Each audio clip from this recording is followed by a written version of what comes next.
My name is Mary. I'm 34 years old, and I've been working as a computer programmer for the past 9 years.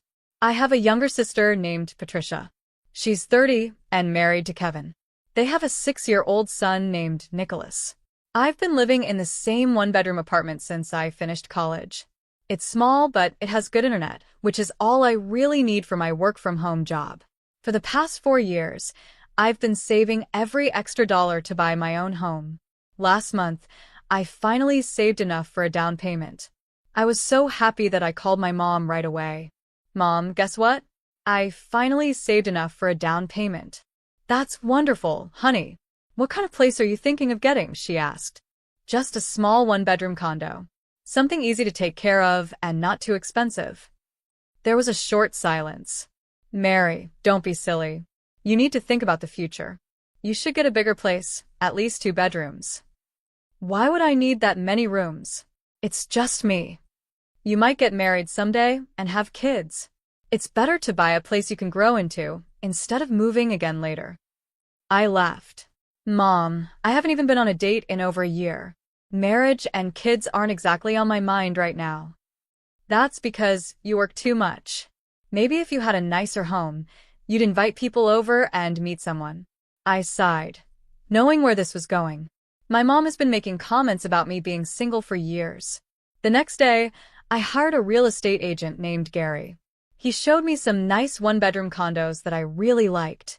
But every time I found one I liked, my mom had something to say. It's too small. The kitchen looks old.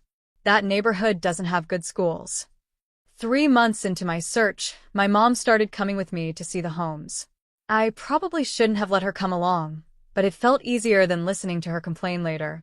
So Gary started showing us bigger homes, 1- and 2-bedroom houses.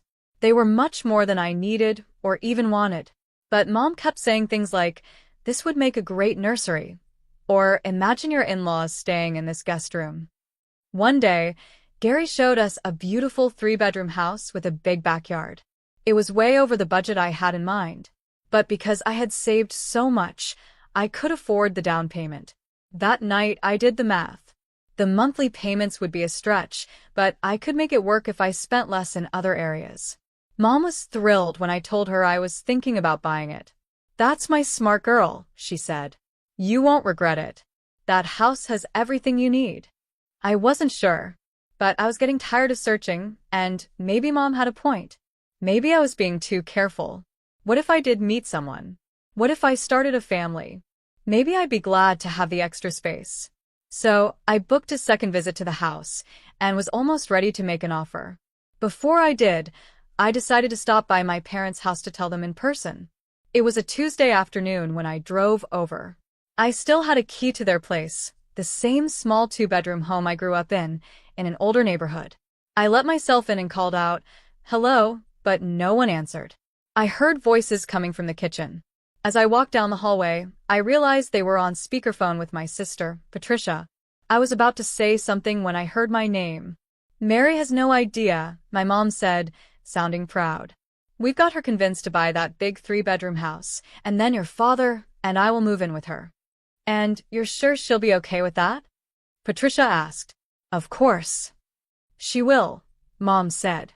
"What else is she going to do with all those empty rooms? She's an old maid. She's never getting married.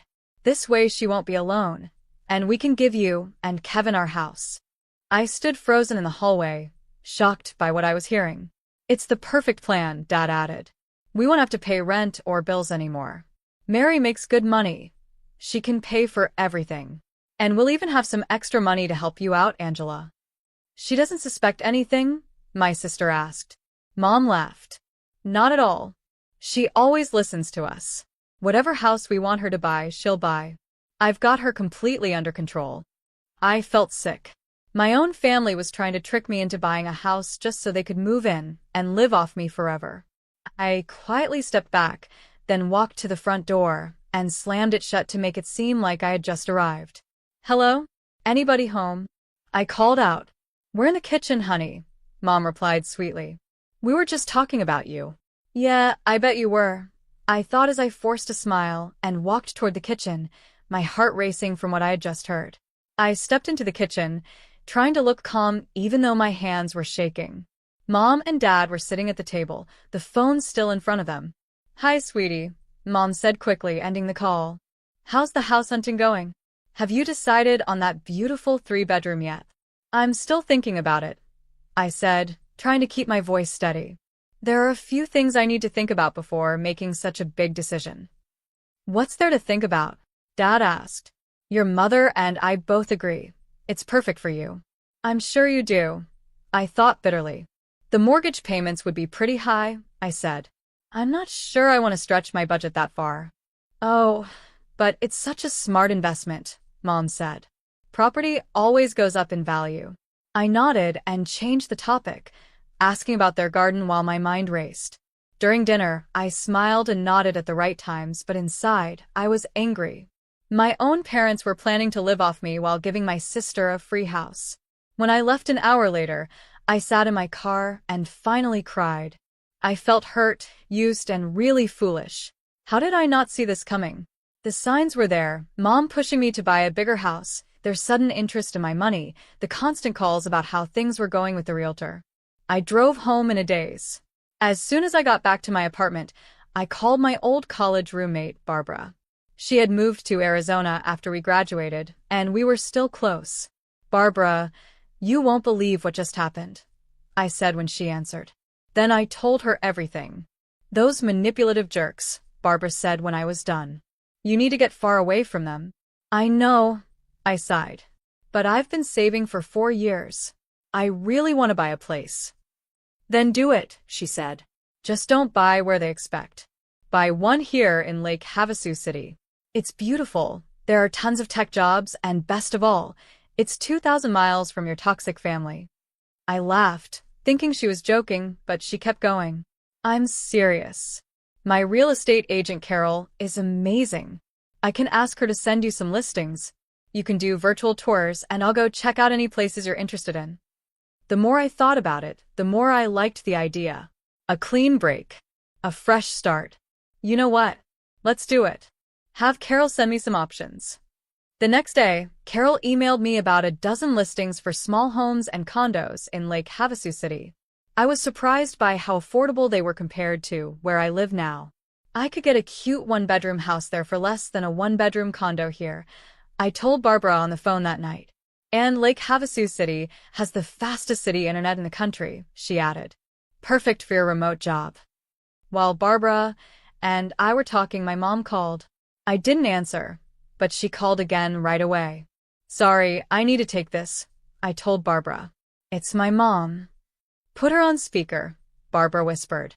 "I want to hear this." I answered the call. "Hi, Mom." "Mary, why haven't you made an offer on that house yet?" she asked right away. "The realtor said another couple is interested." "There's a delay with some paperwork," I lied. "The seller is having problems with the title." "Well, tell your realtor to move things along. You don't want to lose this chance."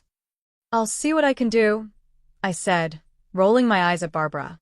"Your father and I were talking, and we think we might help you with some furniture for the new place. We still have that nice guest bedroom set we never use." I held back what I really wanted to say. I could now see what they were trying to do. "That's nice of you, Mom. I'll let you know." After I hung up, Barbara shook her head. "Wow. They're not even trying to hide it." "I know. And the worst part is, I almost fell for it." Over the next few weeks, Carol showed me more houses online. Then I found a cute 1-bedroom cottage with a small yard and a home office. Barbara went to see it in person. "This place is perfect for you," she told me. "It's on a quiet street, the neighbors are friendly, and the internet is super fast." I made an offer that same day. It was accepted just a few hours later. Meanwhile, my mom kept calling to ask about the house they wanted me to buy. I kept making excuses: paperwork delays, seller issues, and so on. "One day the seller might back out," I told her. "That can't happen." Mom sounded worried. "Your father and I are so excited for you to finally have your own place." "Yeah, I bet you are," I thought. I signed the final papers for the Lake Havasu City house online. Carol took care of everything for the closing. My parents still had no idea what I was really doing. A week after closing, Mom called again. "Mary, your father and I have been talking, she said. We're planning to remodel our house soon, and we'll need a place to stay during the construction. Here it comes, I thought. Here we go. We were thinking we could stay with you in your new house. Just for a little while, of course, Mom said. Of course, I repeated, forcing a smile while gritting my teeth. And since we're talking about it, the renovation on our house is going to be pretty expensive. We were hoping you could help cover some of the cost. I almost dropped the phone. They couldn't even wait until I bought the house. They were already asking for more money. I'll think about it, I said, not making any promises. That's my good girl, Mom said in a sweet, fake voice. We knew we could count on you. After I hung up, I sat on my couch, angry. For the first time, I clearly saw the pattern. Every time I visited my parents, it ended with them asking for money, $1,000 here, $1,500 there. They only called when they wanted something. Suddenly, I felt sure I had done the right thing by buying a house far away. It was time to break free from their control for good. Now that the Lake Havasu City house was officially mine, I knew I had to tell them something soon. I couldn't keep making up excuses. And honestly, I was tired of lying, even if they kind of deserved it. I called my mom and said I had news about the house. I've made a decision, Mom. I bought a house. You what? She nearly shouted. The 3-bedroom? Why didn't you tell us? We could have helped with the paperwork. I'm sure you would have, I thought bitterly. I'd like to tell everyone at once, I said calmly. Can we have dinner at your place this Wednesday? I'll share all the details then. Of course. I'll make your favorite, lasagna. I'll invite Patricia and Kevin too. They'll be so excited. I bet they will, I thought. That Wednesday, I pulled into my parents' driveway with butterflies in my stomach. I knew this talk needed to happen, but I was still nervous. I saw Patricia's car was already parked outside. Mom greeted me at the door with a big hug. There's my little homeowner. I'm so proud of you, honey. Dad gave me a pat on the back as I walked in. Let me get you a drink. This is a reason to celebrate. In the living room, Patricia was sitting on the couch with Kevin. She gave me a forced smile. Congrats on the house, sis, she said, not quite looking me in the eye. Dinner was awkward. Everyone kept hinting about my new house, but no one asked for details.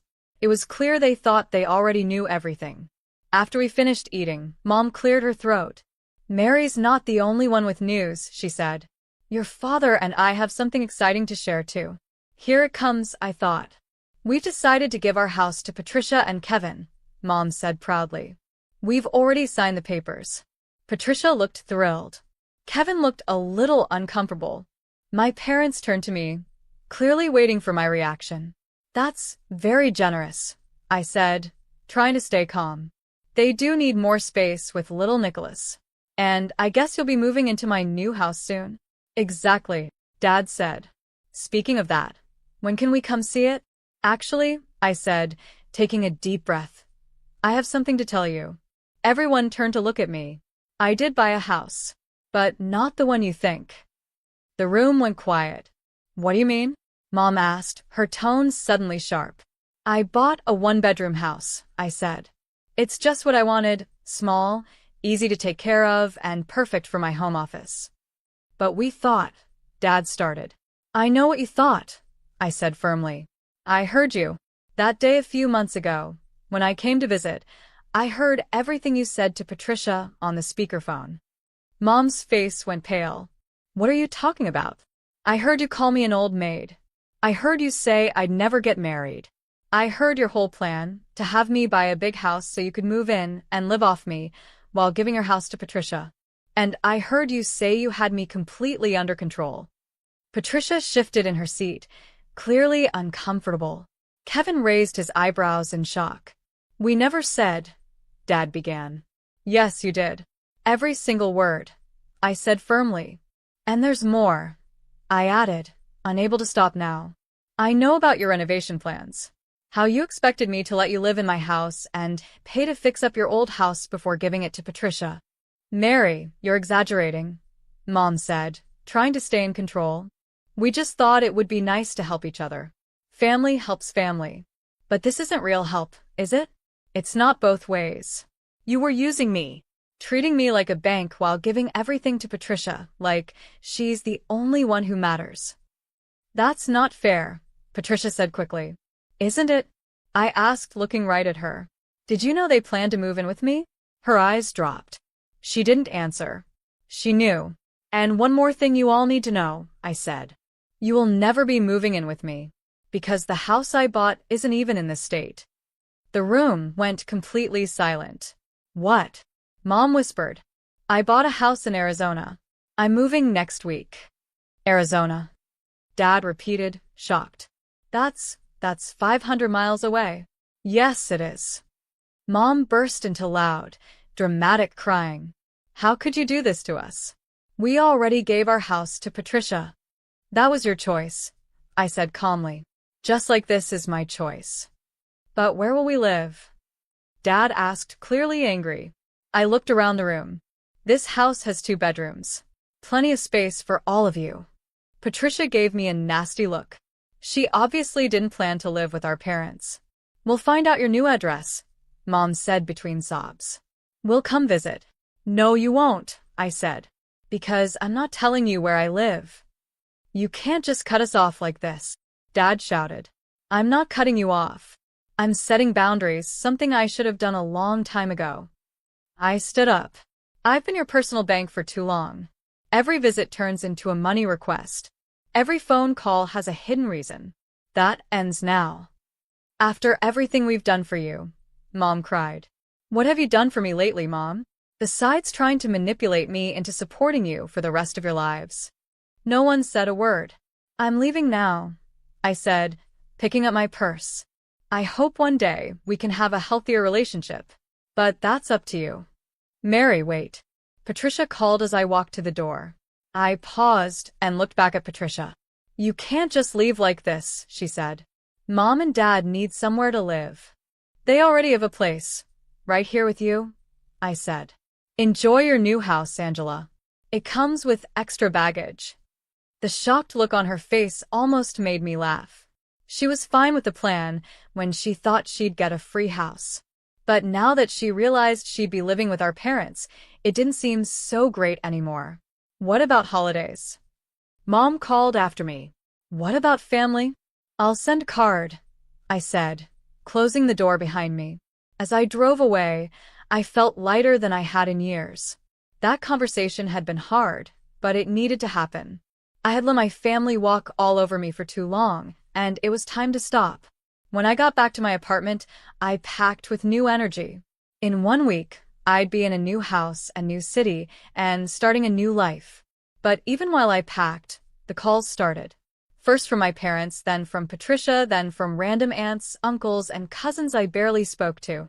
They all wanted to check in, but really, they just wanted my new address. After the 30th call in 3 days, I blocked my parents' numbers. Then came the emails. Some were full of guilt, others full of fake apologies. All of them wanted to know where I was going. I ignored them all. Moving day came faster than I expected. I had hired a small moving company to take my things to Arizona. Barbara helped set everything up, and they were scheduled to deliver my stuff the day after I arrived. I didn't pack much. I had sold most of my old furniture and was planning to start fresh. Right before I left, I did one last check around the apartment. My phone rang again.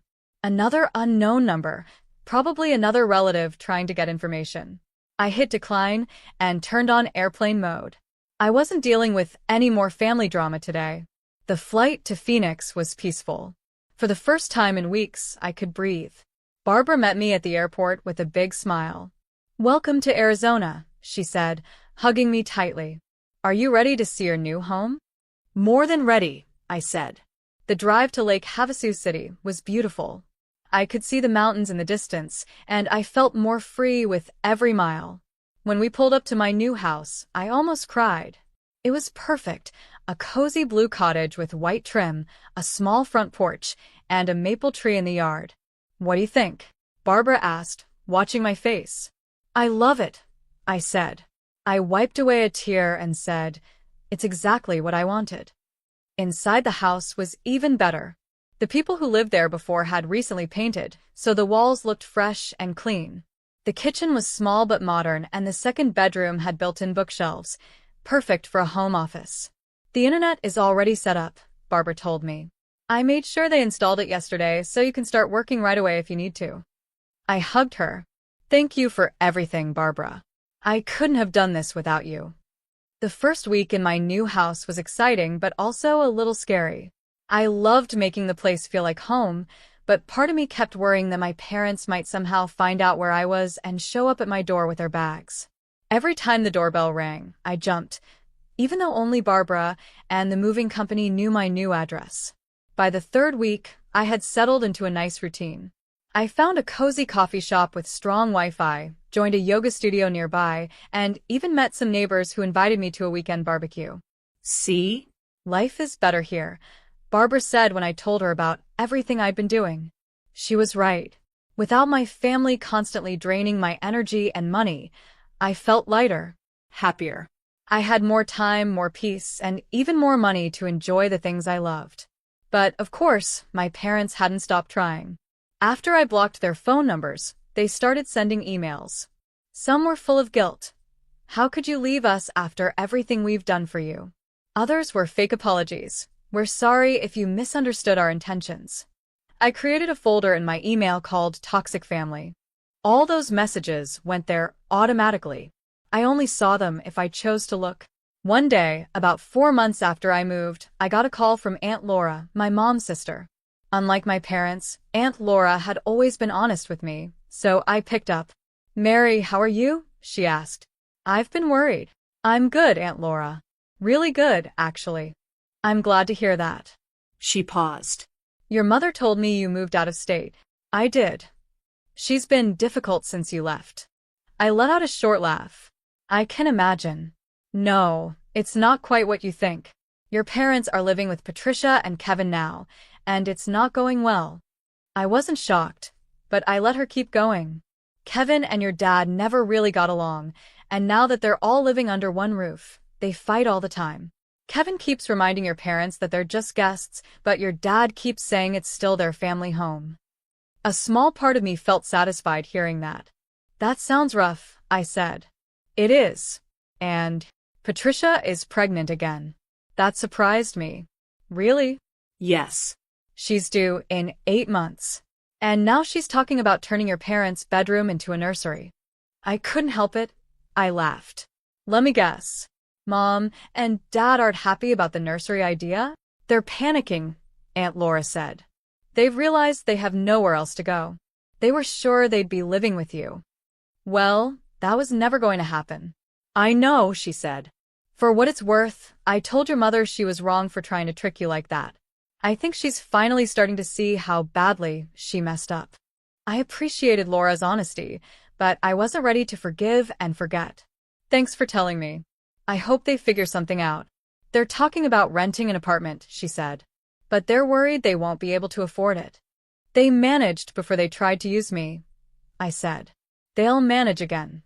"You're not going to help them?" Laura asked gently. "No," I said firmly. "I'm done being their ATM. They made their choices. Now they can deal with the results." After I hung up, I sat on my porch swing thinking about everything Laura had said. My family's big plan had completely fallen apart. They had given their house to Patricia, thinking they'd live with me instead. Now they were stuck as unwanted guests in the house they used to own. And I didn't feel bad. Not even a little. They had tried to take advantage of my kindness and independence, while making fun of me behind my back. If they were having a hard time now, that was their problem, not mine. That evening, I walked through my little house, enjoying every corner of it. My cozy living room with the soft chair by the window. My quiet bedroom with a handmade quilt I bought at a local craft fair. My office with the perfect desk and the fastest internet I'd ever had. This was my home. Just mine. No one could take it from me or come in without my say. For the first time in my adult life, I felt truly free. Free from guilt. Free from pressure. Free from being treated like a piggy bank instead of a person. As I got ready for bed that night, I thought about my family one more time. Maybe someday we could fix things and build a better relationship. Maybe not. Either way, I was okay. I had made the right choice for me, and I didn't owe anyone an apology for that. Just then, my phone buzzed. A text from Barbara. Saturday hike. The fall colors are amazing right now. Absolutely, I replied. Can't wait. I put my phone down and smiled. My new life had already begun, and it was better than I ever imagined.